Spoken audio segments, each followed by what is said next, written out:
Alright, so what's up YouTube? Someone asked me for this deck profile. Figured I'd give it to you real quick. It's kind of early. I feel like shit, so if I sound like shit, I'm sorry. This is for Gear Chronicle Premium. So let's get started. First things first, the starter, Chronojet. You have to run it, he's the best. For grade 3s, I'm 4 copies of Chronojet Dragon Z. It's a ZTB deck, so you have to run him. He's cool. On stride, he can tuck any card on the board to time leap it into a different card. And then he can also stride using grade 3 ZTBs in the drop zone. I run a backup Chronojet just in case we have to ride another one because there's still Ghidorah out there. Then I run 1 copy of Replenish Codal. I might cut him. I don't know. He's pretty mid, but yeah, he's another time leap target, extra attacker, so I like him for right now. For grade 2s, 4 copies of Steam Shooter Vanguard. It's basically just a search for your crest maker, which I will show later on. Helps you fix your ride targets. Beginning of the main phase? Beginning of the ride phase, sorry. You can reveal any copies of these you have in your hand. Discard them 1 at a time for the effect. Look at the top 5 cards of your deck for any grade 2 or lower card added to your hand. So if you do this, you can add your grade 1 that you need to ride, then ride that card because it's the beginning of ride phase. If you do have to assist, you have to assist before you do this card's effect, or else you don't have the time to do this. 2 copies of Pulsar Metal Party Dragon. He kind of sucks, but in the late game, he's actually really good. If you don't have a unit in the bind zone, he can't attack. So if this is the only grade 2 in your hand, you're pretty much screwed. If you have to ride this, you can't attack with it. That's probably the only bad thing about him. Otherwise, he's in the battle. GB1, you can counterblast 1 to bind him face up. At the end of the battle, he was boosted. Choose a grade 3 and grade 1 Zodiac time beast from your bind zone. Call him to rear guard circles. He's pretty cool. Next up, 3 copies of Pulsar Cruising Dragon. Probably one of the best cards in the deck. He's a GB1. If you have a Chronojet Vanguard, he's on 11k base. And when he attacks CB1, look at the top 3, add any ZTB card from among them to your hand. I do run 2 copies of the ZTB heal, so you can fetch your heal triggers for your G Guardians, pick up pieces you may need. I don't run the PGs, the ZTB PGs, so you can't search those, but he searches for everything else in the deck.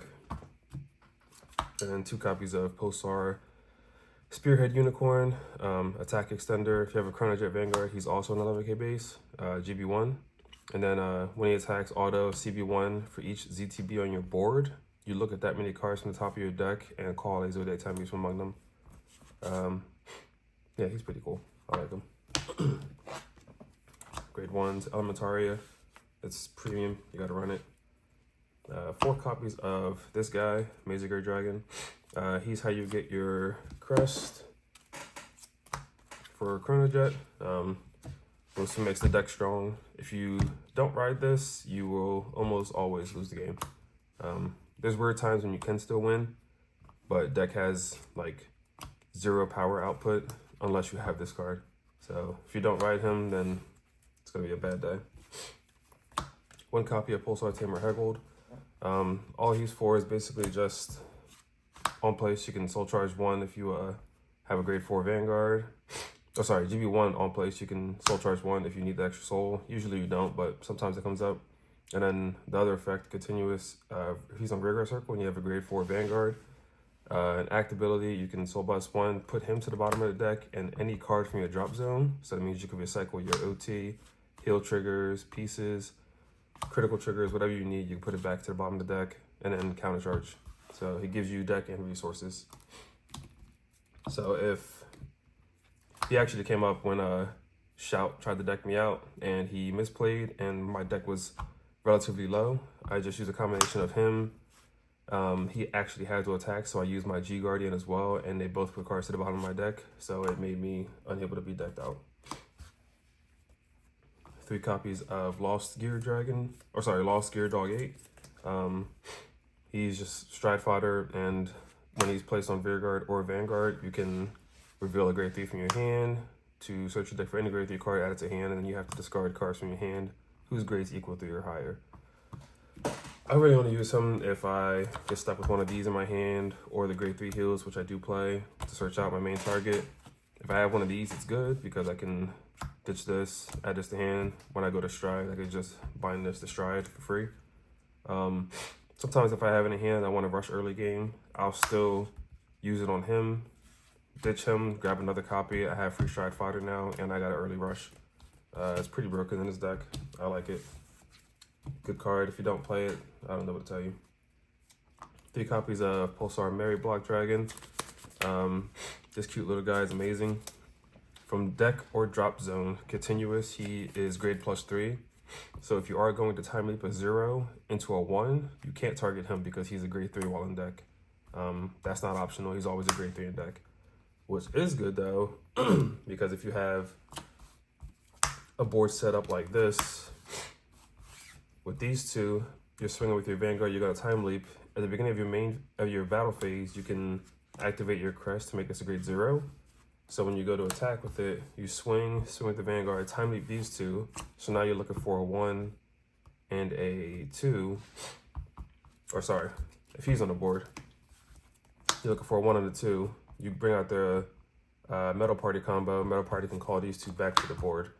Or if you have a grade 2 on the board and your field is janky and you need to call a booster because you don't have any more grade 3s in deck, you can time leap the grade 2 into him because he's a grade 3 in deck, but when he's on the board, he's still a grade 1 that can boost. So he's really good for combos. So you want 3 copies of him. His other effect, GB1, when he boosts, you may have him gain 2k until the end of the battle for every other Zodiac timepiece on the board. So maximum he can gain is 10k power. But sometimes that comes up because you want him in the bind zone so you can combo and switch out and do your plays. Next up, I run 3 copies of Pulsar Transit Dragon. For the standard players, it's basically like a Shenri. End of the battle that it's boosted. If you have a grade 4 Vanguard with Chronojet in the name, you can put him into the soul to draw a card. So he's just advantage. No reason not to run him. He's amazing. Next, I run 1 copy of Steam Archer Kaloon. She's a G Guardian from hand, and her other effect, when she's put on guard circle from hand, you can bind a heal trigger. Sorry, if your bind zone has 1 or more cards, you can bind a heal trigger from your drop zone or hand, and she gets 20k shield, making her a 30k shield.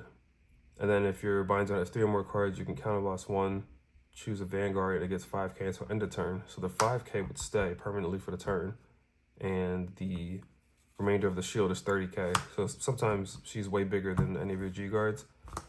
I think I'm gonna bump her up to 2, and maybe cut one of these guys. I'm not sure yet. Mary Block is pretty important, so I might cut Pulsar Transit Dragon to 1. I mean to 2. I run 2 copies of her because she came up and she was amazing. Triggers. I do play a 2-2 split. These are ZTB heals. You can search them off of Cruising Dragon. These are for when the opponent goes first and I need shield. They're amazing. Or if for some reason the opponent decides to damage deny me because they're playing Gize or something crazy, it comes up where you have to call this out from hand to give yourself a damage so that you can actually play the game, because this deck uses a lot of TB and you need your damage to do anything. This also counter charges or soul charges when you G-guard with it and bind another heal from drop, so it's pretty good. Also, it's adorable. Always run them. Next up for triggers, we run for Heart Thump Workers. It's a critical. It draws you a card if it gets put in the damage zone. There's no reason not to run it. When your Chronojet attacks, if he's on a board, you can put him into the soul, give that unit 5k power, and draw a card. That's not GB restricted, so if you're going first and you have a hand with these, if for some reason you wanted to call it out, you could. The Vanguard would swing, he goes to soul, gets 5k, and you draw a card. Yeah, also his art is just amazing. He's an OG, you have to run him. I run 1 copy of Steam Gunner Kadash and 1 copy of Pulsar Bombard Hog. some people run 2 Bombards, 1 and nothing else. I hate 5K triggers, but this card is so needed sometimes, so you have to run at least 1. On Rearguard Circle, Axe skill, you can bind itself to countercharge 1. Sometimes it's just super relevant, you have to do it. So not running him at all is probably worse than running 1 copy. This is mainly because I want another 10k trigger that's not a 5k trigger. And it also goes to soul, gives you Van 10k power, and you draw a card when your Van attacks. Sometimes you need it for the soul, so that's the other reason I run it. But mainly because it's a 10k crit and not a 5k crit. So, yeah. Next up, the only 5k triggers I do love, Pulsar Hypnosis Sheep. When I used to play ZTB back in the day, this card was absolutely cracked. I absolutely love this card. It's so good. Even now, it's still pretty broken. Stand triggers in general, I think, are crazy. But most of them just don't do anything nowadays. Nothing completely relevant, at least, unless you're playing like a really good deck. And these are only good in this deck when you hit the crest. If you don't hit crests, these are pretty trash.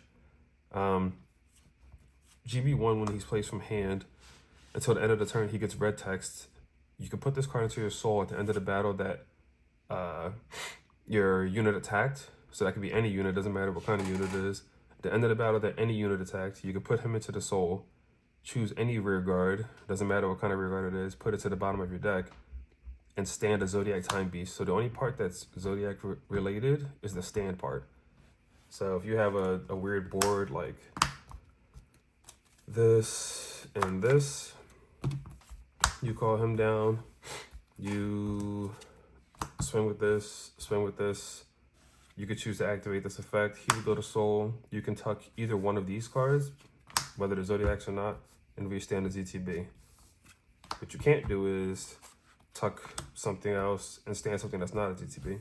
So whatever you choose to stand has to be the Zodiac Time Beast, which is insane. It comes up a lot, especially when we're in the later game or like mid to late game when your power scaling is starting to grow up. You hit a critical trigger or you hit an over trigger on one of your rear guards and you're swinging with it. You're doing your combos. You put this in the soul, swinging with it again. Sometimes the opponent even forgets that this is there and you just get an extra swing and they're like, well, I guess I lose. So yeah, this card's cracked. Or, you know, drive check and the stand trigger works sometimes too. Next up, 3 copies of Steam Guard Castilla. PG, draw trigger. She's pretty. You run her.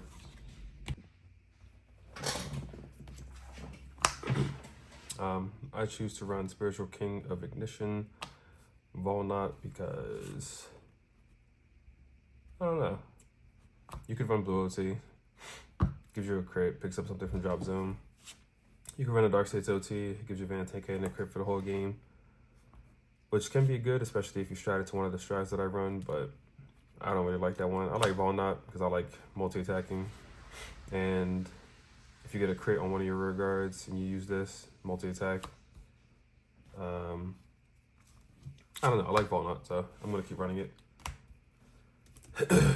Next up for the G zone, I will go, obviously you have to run 1 copy of Harmonix Messiah. For those of you who play premium, you know you have to run this. For those of you who don't play premium, it's basically a generic stride that every deck runs that gives you a Guardian ticket when you go second. You reveal him in a G zone, get a Guardian ticket, almost like a quick shield, but quick shields only give you 5k. Guardian tickets give you 20k. So you basically want to run this card also if the damage denying you for some reason. And you want to use his other ability, which is a Vanguard or G zone. When this unit is placed or at the beginning of your turn, if this unit is face up, your damage zone has 2 or less cards, and no new cards were put there last turn. You can put the top card of your deck into the damage zone and draw a card. So kind of like how the heal trigger works, but slightly different.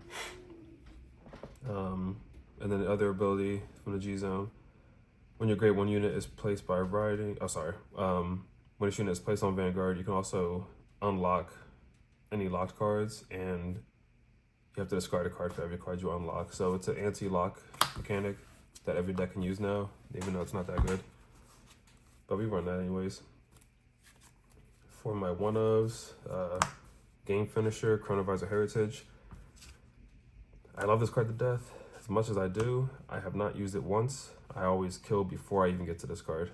Either that or my game is so bad that I lose before I get to him. But when you do, it's a guaranteed win. It's when you, at the end of your turn, when he goes back into the G zone face up, you flip 4 Zodiac Time Beast G units face down, and he gives you an additional turn.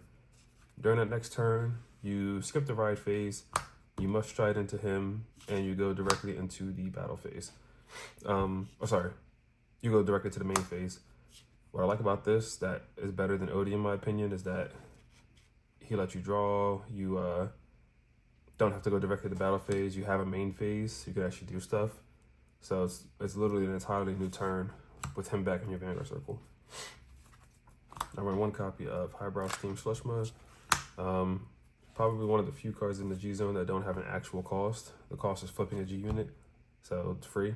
When she attacks, you can bind a front row rear guard unit, bind it, choose up to 2 cards in the bind zone, call them anywhere to your board, and then the front row gets 10k. 10k is not continuous, it's only for what's currently on the board when she uses her effect. And then the other ability from G zone while she's face up, at the end of the battle that your grade 3 rear guard attacks, you can Soul Blast 1, bind that unit, call her from the G zone. So again, another attack extender from the G zone, nice little sneak attack, we like it.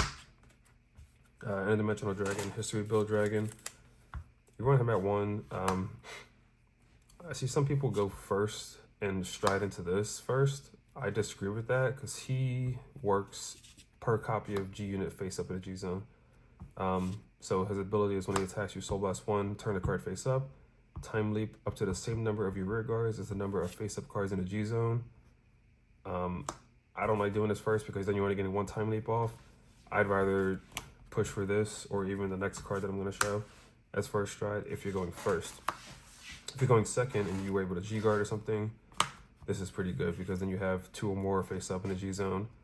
And then his other ability is continuous G zone or Vanguard circle.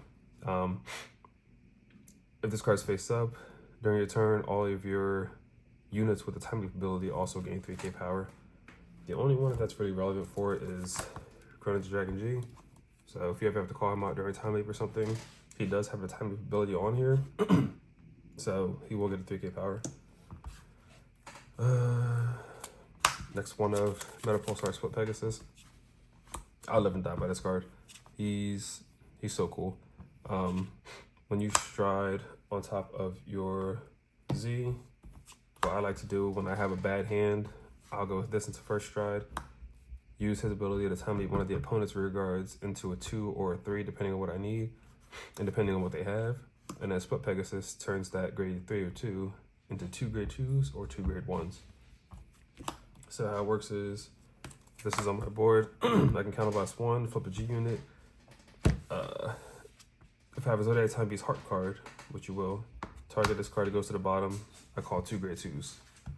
Or, if I have a grade 2 on the board, it goes to the bottom, I call 2 grade 1s. Basically just to help build your board. If my hand is dog shit, I'll use it to split up a grade 2, call out 2 transits so I can draw more cards.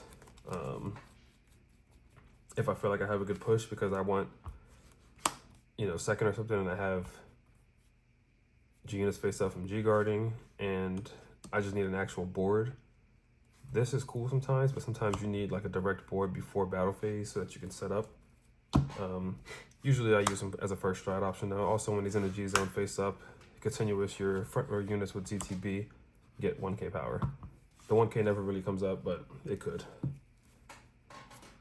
One next stage, everybody should know this card, standard and premium.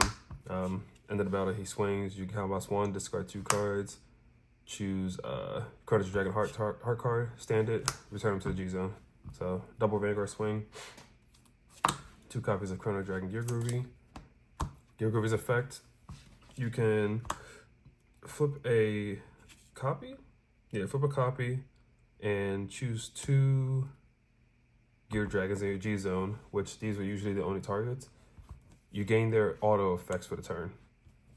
Now, it's important to note that it's only auto effects, so you can't gain an act ability like this and try to gain the red text because that's not an actual effect. The effect is part of the act skill.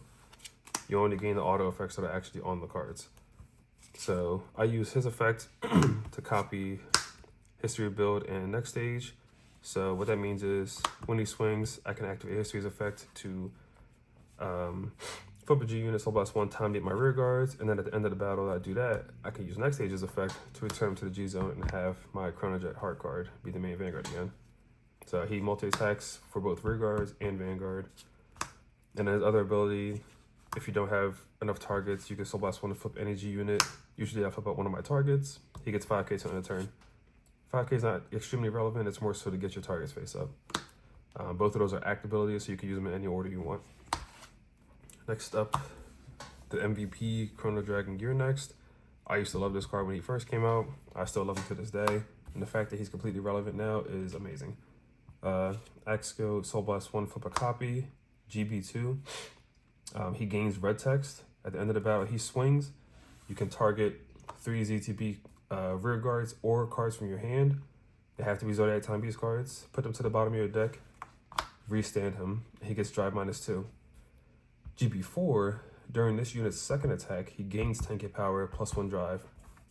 What that means is swing, triple drive, use his effect, restand, gains 10k, swing again, he's twin drive now instead of 1 drive. I never use him unless I have the GB4 ready and active. So you can go with this. If you're at GB2, flip this, there's now 3 face up and he counts, so that's GB4. So only use it if you have GB4 active. He's broken. I've won most of my games on him. The goal is to go either here or here and then go into Visor, but usually one of these 2 kills. So Visor's just the oh shit plan, like I didn't kill when I was supposed to, but now I definitely kill. G Guardians. I run 2 heterorounds. I see people running 3. I disagree with it. The 3 is only for one matchup only, which is the Fenrir loop. So if you don't fight Fenrir loop, 3 doesn't matter. What he does is Soul Blast 1 when placed on Guardian Circle. If you have a Chronojet Vanguard, so you have to be on Chronojet, target one of the opponent's rear guards, send it to the bottom of the deck. The opponent shuffles their deck, calls top card of deck. Why he's good against Fenrir is because some point in the loop they like to have their deck extremely low so that they know what's going to come, so that they can loop their restanding rear guard, and they also have Angel Ladder usually. So he can't target, but you have to fulfill as much of the skill as possible. So just because something didn't go to the bottom doesn't mean you can't finish the rest of the skill. So they still have to shuffle their deck and call the top card of their deck somewhere, which means that they're liable to deck out if you have, usually they have 3 cards in deck, so that's why they say run 3, because you can deck them out. But I mean, if you use him twice and then use this to just completely PG one of the attacks, then you're usually golden. 3's never come up for me. I've tried it. It just seems like a waste of space. I'd rather have options in my G zone. So I run History Vision as well. He's mainly for like a DP kind of matchup or anything that has crazy guard restricts. There are times when you have a fuck ton of grade 3s in hand because you just draw into them. Once you G-guard with him, you discard cards with the grades equaling 3 or higher. He gets 20k shield. But if you discard the cards with the total grades of 6, you can counterblast 1 and just completely nullify the attack. So you have these kind of grade 3s. You have all these grade 3s. And then if you really need to, you have your heal grade 3s. So there's times when this comes up. I've actually used this more often than I thought I would. So it's relevant. I would keep it in. If you don't like it, you can cut this for the Uluru, that's the G flip. What Uluru does is when you guard with it, you can counterblast 1 if you're already GB1. Flip another G Guardian, and then she gets 5k shield for every face-up card in the G zone. She's good for getting your G zone flipped up faster as well, accelerating. This way you have more power on your attack turns. Next G Guard, Pulsar Saber Elishu. She's a Zodiac Timepiece card, so she counts towards Visor. When you G-guard with her, she's face up, and you have either Gear Next, or sorry, Gear Groovy or Gear Next, and then him, Pegasus, you'll be able to get off Heritage. Usually that's not an issue. You always want to go into one of these second stride. Both of these flip, or if you go into him, he's already face up. So whenever you flip, usually either flip this target or flip this if you know you're going into him next. Her effect is when you place her on guard circle, Soul Blast 1. If the number of cards in the bind zone is 1 or more, she gets 5k. If it's 5 or more, she gets 15k. Yeah, she's a good G guard. You need her. 1 copy of Retroactive Time Maiden in the Lulu. This is one of the cards that saved me from the shout loop. When you G guard with her, you can choose any trigger unit and any normal unit from the job zone. Put them to the bottom of the deck, and she's a 20k shield. I mainly use her just to revive cards in my deck. And last but not least, Bearlock. This was the card I originally cut for the 3rd copy of heteroround. That was a dumb decision. Don't do that. Keep Bearlock in the deck. He comes up way too often. I think every single game that I played with this deck, I always found an opportunity to use Bearlock. And when I didn't have it, I screwed myself and lost. So run Bearlock. He's cracked. Outside of that, if you ever decide to play V-Jet, get your force markers, get your stuff, and yeah, that's it. Thanks for watching.